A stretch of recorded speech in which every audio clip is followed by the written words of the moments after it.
dhammaan akhyaarta waxaynu barnaamijyadeena ku soo darnay warka usbuuclaha ah oo aanu halkan soo gelin doono. Waxa idin la socodsiin doona aniga oo ah Cabdullaahi Cabdikariin Khaliif. Taariikhda maanta waxay ku beegan tahay 28 Agoosto 2022. Ku soo dhawaada warka maanta iyo dunida. Sida ogtihiin bixisada ayaa ka taagneed Shiinaha iyo Mareykanka iyagoo oo ku loolamaya jasiiradda Taiwan ee ka goosatay Shiinaha.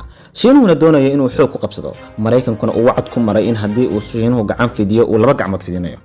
agaasinka ciidamada badda ee Mareykanka ayaa bixiyay ogeysiis ah in laba doomood oo doomaha dagaalka ah ay mareen gacanka biyaha Taiwan. Shiinuhuna waxa uu taas kaga jawaabay bandhig ciidamadeed ballaaran oo uu ku bandhigay mantiqada. Washington ayaa sheegtay in doomahaasi wadeen gantaalo. Waxa muuqata in Mareykanku dirayo fariimo cadcad oo uu sheegayo haddii uu Shiinuhu faraha la galo Taiwan uu difaaci doono isagoo oo dagaalka si toos ah u galaya. dhanka kale waxa cirka isku shareeray shidaalka caalamka iyada oo marka ka dambaysa uu ka soo darayo.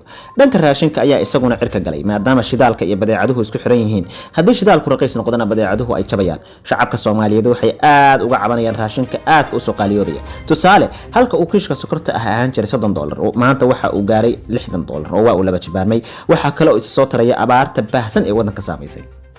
dhanka Turkiguna waxa uu xiray fanaanada hadal qosol ah ka tiri in la xiro iskoolada diini ah oo say sheegtay tiri Erdogan ayaa ka soo baxay dhalaankuna isaga oo kale ay noqonayaan haddaan degdeg loo xirin macaahida diiniga ah. fanaanadaas ayaa xabsiga la dhigay inkastoo ay dib uga cudur daaratay raaligelin ka bixisay. dhanka dawladda federaalka Soomaaliya waxay wajahaysaa caqabado uga imaanaya gudaha iyo dibadda. Soomaaliyana waxay noqotay meel ay ku loolomayaan qowdaha dariska ah sida Masar iyo Itoobiya oo isaya. waxa kale oo madaxweyne Xasan iyo dawladdiisa caqabado uga imaanayaan dhanka dagaalamayaasha Al-Shabaab oo iyaguna kordhiyay dagaalada ay dawladda kula jiraan. dhinaca maamul goboleedyadana waxa uga imaanaya culaysyo siyaasadeed.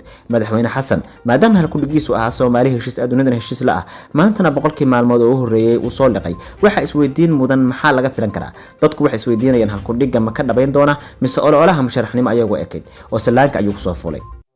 dhanka Puntland haddii aynu eegno waxay madaxweyne Xasan Sheekh ka doonayaan inay ka helaan mashaariic badan oo waqtigii farmaajo laga xanibay. Puntland ayaa 5 sano oo xiriir ah ku jirtay go'doon dhaqaale iyada oo deeqihii dibadda uga iman jireen laga xanibay. xitaa mashaariicii maamul goboleedyada 5 sano lagu kabayay aan la siin. sidaas darteed ayaa waxa ay xoog saari doontaa sidii uga heli lahayd dawladda federaalka waxa ay xaq ahaan ugu leeyihiin ka maamul goboleed ahaan. Puntland ayaa isku aragtay in ay tahay maamulka ugu weyn ee federaalka xaqna ay u leedahay inay hesho saamiyada kan ugu weyn ayada oo sanadihii dambe abaalkeedu noqday in aan wax mashaariic iyo qoonda ah aan la siin. dagaal ba'anna uu kala dhaxeeyay dawladda federaalka ee waqtigaas jirtay.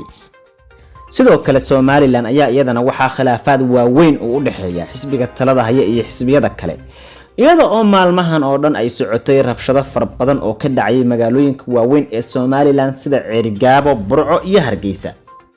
warka maanta iyo dunida waxa idin la socodsiinayay aniga oo ah Cabdullaahi Cabdikariin Khaliif. halka aad ka daawanaysaan waa degalka aan ku leeyahay barta Facebook iyo YouTube. nagu soo biir oo ka daawo halkan barnaamijyo kala duwan oo aad u fara badan.